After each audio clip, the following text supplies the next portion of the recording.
Now, some of us are going to be headed out on summer trips, and I thought that perhaps we would head back to Dunn Tire in Lockport, talk with our resident automotive expert on location here, Jackie Dean, about what to look at in your vehicle before you're going on a summer trip. Jackie, good to have you back on a show again. Thank you. Thanks for having us. Sure.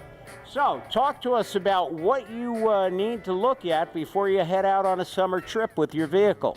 Well, there's a few things, Tom. You definitely want to pop the hood and take a look at your fluid levels. Yep. It typically includes your power steering, washer fluid, of course, as well as you can take a look at your brake fluid and your coolant. Make sure all your levels are nice and full.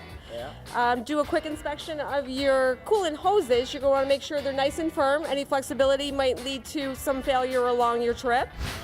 Air filter's important. May look nice and clean on the outside on Right, first good inspection, point. but you're going to want to pull that out, and Look at that. we see in this case it's doing what it's supposed to do. It's Yeah. absolutely filtering out what it needs to. Okay. Clogged air filters don't do so well for your fuel mileage or for your engine. You definitely want to... Absolutely not. yeah, As but opposed, that's there's a fresh, what clean one there. Exactly. So you can see the difference. You definitely want to get that replaced before you would take any type of road trip.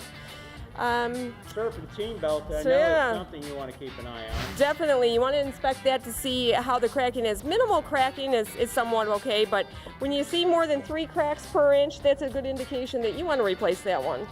Okay, yeah. And serpentine means that one belt serpentines its way through the pulley system and drives everything, essentially. You're right. It's going to wind around several pulleys. It's going to control your power steering, your air conditioning, your alternator, all things that are beneficial to a road trip. You're going to want to keep those working. Yeah, that's a good point, because if that goes, you're done. You're on the side of the road. Unless you've got a good pair of pantyhose in the trunk, yeah, you're going to be stuck.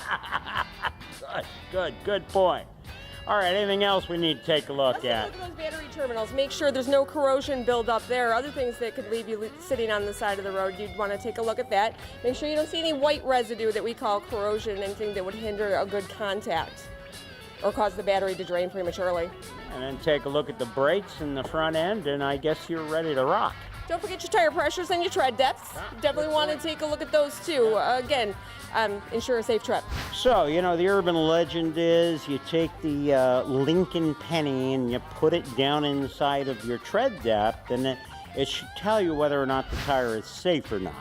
Well, I don't know if I agree with that, and I think you're of the same opinion. Yeah, I believe in a good tread depth gauge. If we use a tread depth gauge, that's where you're going to get your most accurate reading. Okay, The problem with this Lincoln penny thing is the myth is if you can see the top of his head, you just don't want to drive on that tire any longer. If you can kind of see this one's actually at between 4 and 5/30 seconds, so technically this one's safe to take a trip on. If we waited until we could see the top of Lincoln's head, really you're driving on slicks. There's no traction with that type of tires. So long before you can see the top of his head, you're going to want to remove those tires. Outstanding. Well, Jackie Dean, once again, from Dunn Tire in Lockport, setting us straight on to how to make sure we got a safe vehicle before we head on the road. Absolutely. Thanks for having us out. No problem. Thank you for coming. For America's Car Show, I'm Tom Torbjornsen on location at Dunn Tire in Lockport.